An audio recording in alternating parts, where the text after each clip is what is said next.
Hello students, आज हम आपको वाज वेयर का प्रयोग पढ़ाने जा रहे हैं। आप वीडियो को आखिरी तक देखिए, ठीक है। चलिए देखते हैं। लिखा हुआ है वाज वेयर। वाज वेयर का प्रयोग कैसे करते हैं, कब करते हैं, देख लेते हैं। लिखा हुआ है हिंदी वाक्य के अंत में था, थी, थे आने पर वाज वेयर का प्रयोग करते हैं। यानी अगर कोई वाक्य लिखा हुआ है हिंदी में और उस वाक्य के अंत में था, थी, थे अगर आता है तो वहां पर हम वाज वेयर का प्रयोग करते हैं।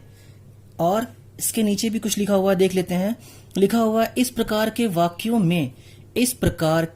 वाक्यों में मुख्य क्रिया यानी मेन वर्ब नहीं होता है, अर्थात कार्य करने वाला कोई भी शब्द नहीं होता है। यानी अगर किसी वाक्य में मेन वर्ब आ जाता है, मुख्य क्रिया आ जाता है और अंत में था, थी, थे आता है तो वो टेंस कहलाता है। वो उसमें हम वाज वेयर का प्रयोग नहीं करते हैं। वाज वेयर का प्रयोग वहां करते हैं जहां पे कोई क्रिया ना हो, अर्थात कोई भी कार्य करने वाला शब्द ना हो। जैसे अगर हम ये कहें मैं कमरे में था, तो यहाँ पर कोई भी शब्द ऐसा नहीं है जो कार्य करने वाला है। लेकिन अगर हम इसी वाक्य को इस तरह कहेंगे कि मैं कमरे में बैठा था, तो बैठना एक क्रिया है और जहां पर क्रिया आ जाता है वहीं से टेंस का प्रयोग करने लगते हैं। तो जिस वाक्य में क्रिया ना हो, कोई कार्य ना हो, ठीक है, जिस वाक्य में कोई कार्य ना हो वहां पर हम वाज वेयर का प्रयोग करेंगे।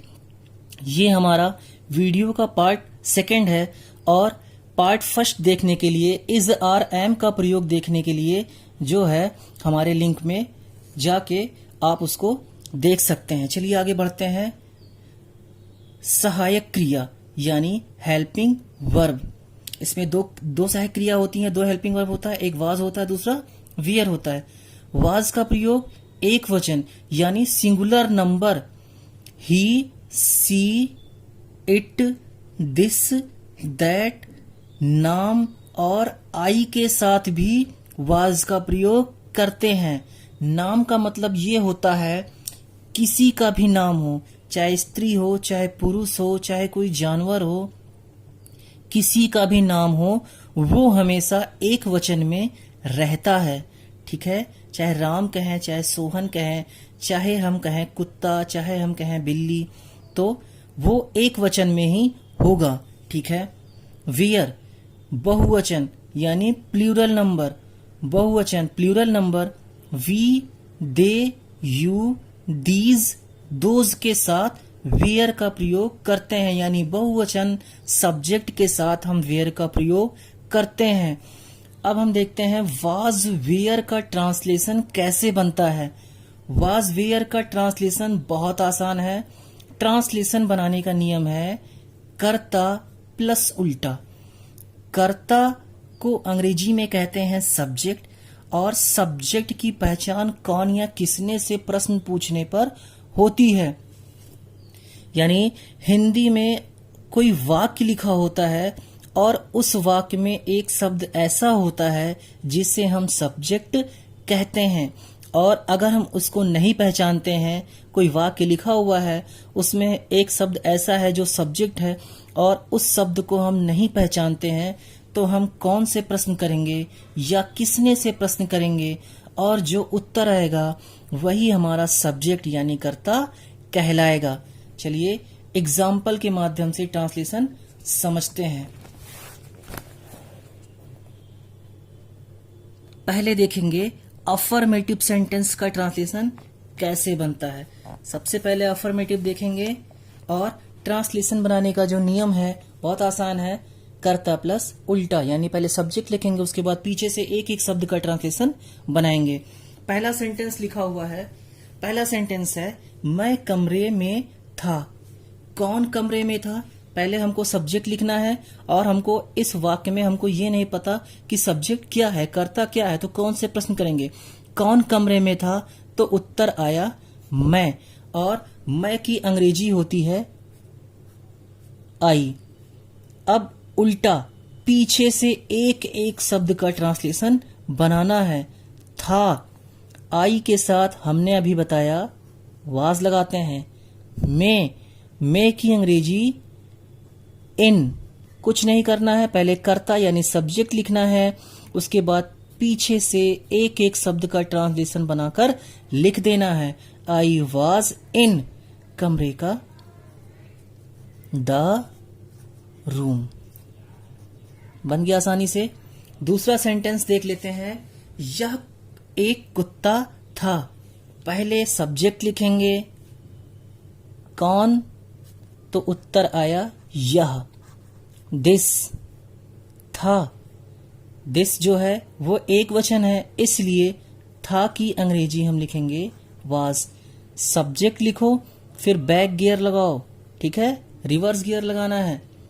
एक कुत्ता, ये साथ में ही है, कुत्ता एक यानी डॉग, ए नहीं लिखना है, एक कुत्ता यानी ए डॉग, ठीक है। कर्ता प्लस उल्टा, पहले सब्जेक्ट लिखो, उसके बाद पीछे से ट्रांसलेशन बनाना है। This was a dog. अगला है पक्षियां आकाश में थीं। कौन आकाश में था? पक्षियां, द बर्ड्स थी। बर्ड्स जो है वो बहुवचन है, ठीक है, बर्ड्स बहुवचन है, इसलिए थी की अंग्रेजी लिखेंगे आर। में सब्जेक्ट लिखो, उसके बाद पीछे से ट्रांसलेशन। में इन आकाश, the sky. The birds are in the sky. ये देख लीजिए, the birds are in the sky. आगे देख लेते हैं। लिखा हुआ है तुम मेरे मित्र थे। सबसे पहले सब्जेक्ट लिखेंगे कौन मेरा मित्र था, तो उत्तर आया तुम। तुम की अंग्रेजी होती है यू। यू बहुवचन है, प्लूरल है, इसलिए थे की अंग्रेजी लिखेंगे हम वेयर। मेरे मित्र, माई फ्रेंड। बन गया, ठीक है। ये साथ में है, उल्टा का मतलब ये नहीं पहले मित्र लिखेंगे फिर मेरे, ये दोनों साथ में है, ये दो शब्द, तो मेरे मित्र माई फ्रेंड, ठीक है। यू वेयर माई फ्रेंड, बन गया ट्रांसलेशन। अब देख लेते हैं निगेटिव। निगेटिव भी बहुत आसान है और इसी नियम से बनाएंगे, ठीक। सबसे पहले लिखेंगे सब्जेक्ट, मैं कमरे में नहीं था। कौन कमरे में नहीं था? मैं की अंग्रेजी अभी बताए आई होता है। था, वाज, नहीं, नॉट, में, इन, कमरे, द रूम। बन गया सब्जेक्ट, लिखा, उसके बाद पीछे से एक एक शब्द का ट्रांसलेशन बनाया गया। दूसरा सेंटेंस है यह एक कुत्ता नहीं था। कौन एक कुत्ता नहीं था? यह। क्या लिखेंगे? दिस। था, वाज, नहीं, नहीं का नॉट। जब किसी वाक्य में नहीं लिख जाता है तो वो निगेटिव हो जाता है। एक कुत्ता, ए डॉग, बहुत आसान है। This was not a dog. तीसरा सेंटेंस है पक्षियां आकाश में नहीं थी। कौन आकाश में नहीं था? पक्षियां। द बर्ड्स थी। वियर क्योंकि बहुवचन है। नहीं, नॉट, में, इन, आकाश, द स्काई। ये है हमारा वाज वियर का प्रयोग। ये हमारा सेकेंड पार्ट है, ये दूसरा भाग है। और पहले भाग में हमने इज, आर, एम का प्रयोग बताया है, तो उस वीडियो को भी स्टूडेंट्स जरूर देखें। इंट्रोगेटिव सेंटेंस, इसका ट्रांसलेशन, पहले हेल्पिंग वर्ब लिखते हैं फिर सब्जेक्ट लिखते हैं। इसमें अंतर होता है, अफर्मेटिव नेगेटिव और इंट्रोगेटिव में अंतर होता है, हेल्पिंग वर्ब पहले फिर सब्जेक्ट। और यहाँ पे क्या की अंग्रेजी, यहाँ पे क्या की अंग्रेजी, व्हाट नहीं लिखेंगे, ठीक है। पहले हम सब्जेक्ट देखेंगे हमारा सिंगुलर है या प्लूरल, उसके बाद हेल्पिंग वर्ब, उसी हिसाब से हेल्पिंग वर्ब लिखेंगे, पहले हेल्पिंग वर्ब फिर सब्जेक्ट। लिखा हुआ है मैं मैं कमरे में था, क्या मैं कमरे में था, तो मैं के साथ वाज लगता है, इसलिए पहले हम हेल्पिंग वर्ब लिखेंगे वाज, फिर सब्जेक्ट आई, मेका इन, कमरे का, द रूम। क्वेश्चन मार्क जरूर लगाएंगे, क्वेश्चन मार्क लगाना नहीं भूलेंगे, इंट्रोगेटिव सेंटेंस में क्वेश्चन मार्क लगता है।